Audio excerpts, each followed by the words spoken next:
Hi there, welcome to Whiteboard Wednesday again.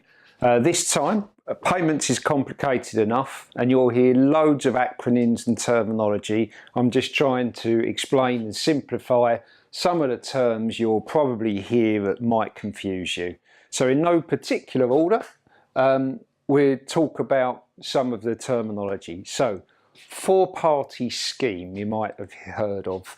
All that means is the different parts of the jigsaw we've spoke before. Typically, there's the card holder or the consumer, there's the merchant, that's number 2, there's the acquirer, number 3, and then there's the issuer, number 4. That's what it means.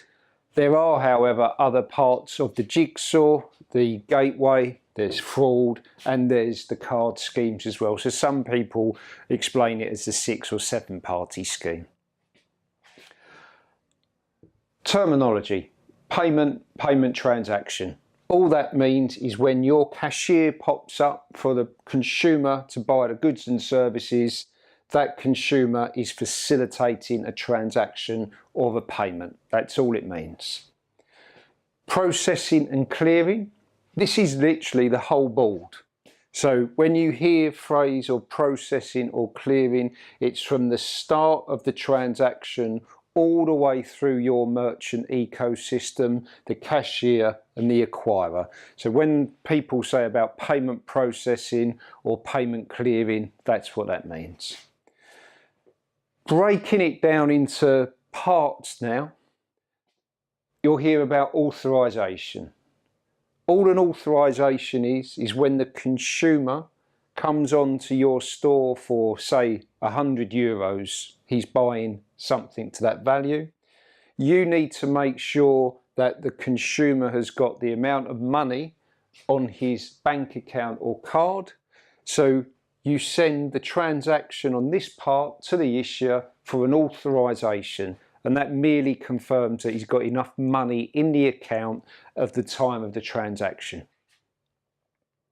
Settlement. Settlement is the part where the acquirer, once he's received the money back from the issuer, they settle to the merchant bank account. Authentication. You'll hear about card transaction going through a process of fraud screening and also 3D secure transaction or verified by Visa or MasterCard secure code. All that means is that the card is having additional authentication processes to make sure it's not fraudulent or potential chargeback transaction. Capture.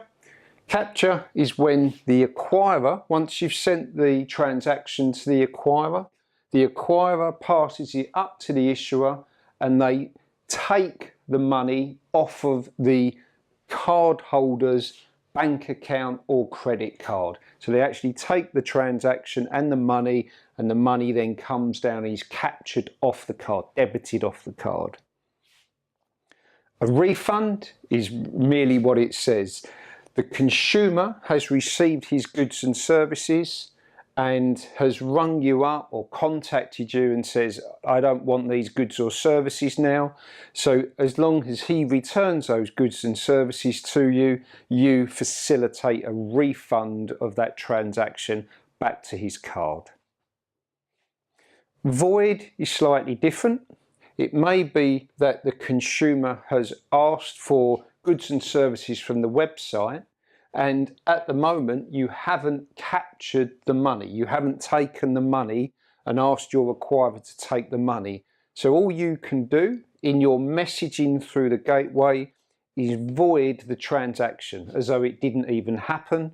So the consumer is never debited and the bank isn't debited over here. So it deletes the transaction from the system. Chargebacks we spoke about, where the consumer, if he's not happy with the goods and services that have been sold or received from your website or transaction services digital, he has the right to query the transaction with his bank or his issuer and charge the transaction back. And that's typically known as a chargeback. and you guys have the right to defend yourselves against chargebacks, which we spoke about in an earlier whiteboard session. Another term, rolling reserve or security. What's that? Literally, when you enter a relationship with a bank or an acquirer or a gateway, these guys will negotiate with you on the amount of time it takes them to settle the money to your bank account. So typically that can be 3, 7 or even 30 days. That's for you at a separate negotiation to negotiate when you're talking about this payment ecosystem. And then finally, another terminology, interchange and scheme fees. You'll hear on this part when you get into a merchant contract with an acquirer or a gateway that they will charge you a transaction fee. And that transaction fee is made up of costs on this side of the board, the issuer, the card schemes and the acquirer. They all have costs in processing your transaction, and those costs are made up of the background of scheme fees and interchange. So that's a quick summary of terminology, and I hope it's helped. It's very confusing, but I hope that's had some clarity to it. Thank you.